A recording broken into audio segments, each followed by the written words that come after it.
Your latest album is probably your most diverse until now. Let's say it's as diverse as your DJ sets. Why did you feel the need to translate it into the studio this time? I think this album is the result of the last album I did, the live album, because there was an album 5 years ago called Cloud Making Machine. Forget the names. And then in between this album and Cloud Making Machine, there was a live album called A Public Outburst, and which was a live, recorded live. And I think I wanted to take the musicians back in my studio, and I wanted to go further with them and trying to do as much as I could music-wise. I didn't want to do a techno album. I wanted to go back to dance floor, but for me the dance floor is much, much more than just playing techno. So I wanted to incorporate all sorts of different kinds of dance music, which I'm into.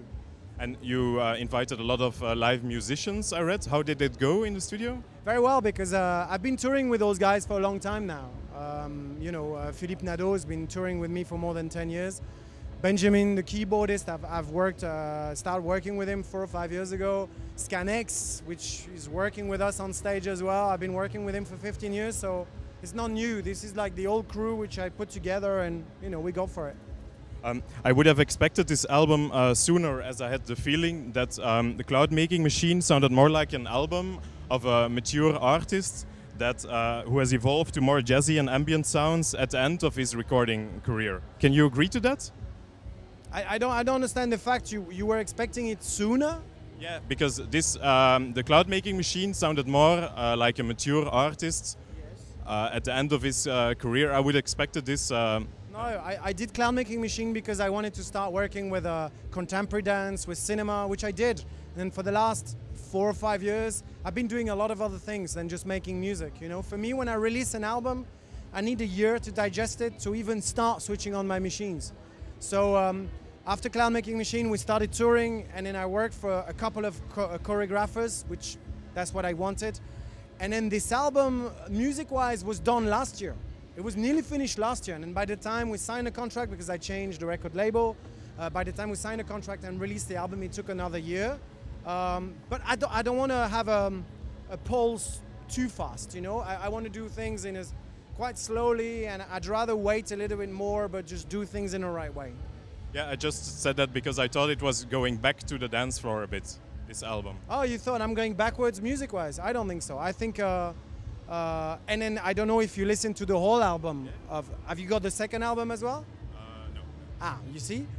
With Tales of Kleptomaniac, there's 2 albums. When you buy the CD, you go to a website, and then there's 17 other tracks to download, which are the follow-up of Cloud Making Machine. So you get much more. Okay. So listen to the stuff. I will buy it. What is going to be the next single? Are you going to let other people remix? Pay TV. Pay TV is coming out in 3 weeks. And are you gonna let other people remix some tracks from the album? There's a remix. There's 3 remixes. There's a remix from Ben, the keyboardist, which he's got his own rock and roll band, so he's done an acoustic version. There's a remix by Emperor Machine, and then there's a remix by Scanex.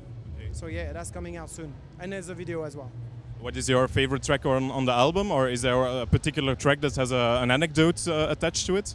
They all got anecdotes, but I can't pick a favorite track. For me, each album is as important as the other one, and each album links you to another track that brings you to another one, which makes the whole story together. So I can't pick one, because the one I would pick now would be different than in 5 hours time. So I don't know. You've been in the scene since so long. An obligatory question: was it better before the digital revolution?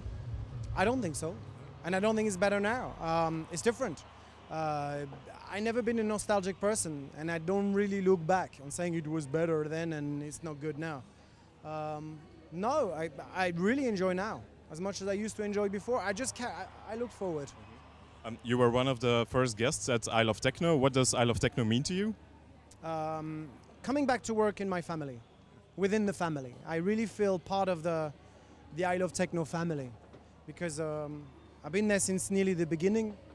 And they've always really looked after me, and there's been some very strong moments with them.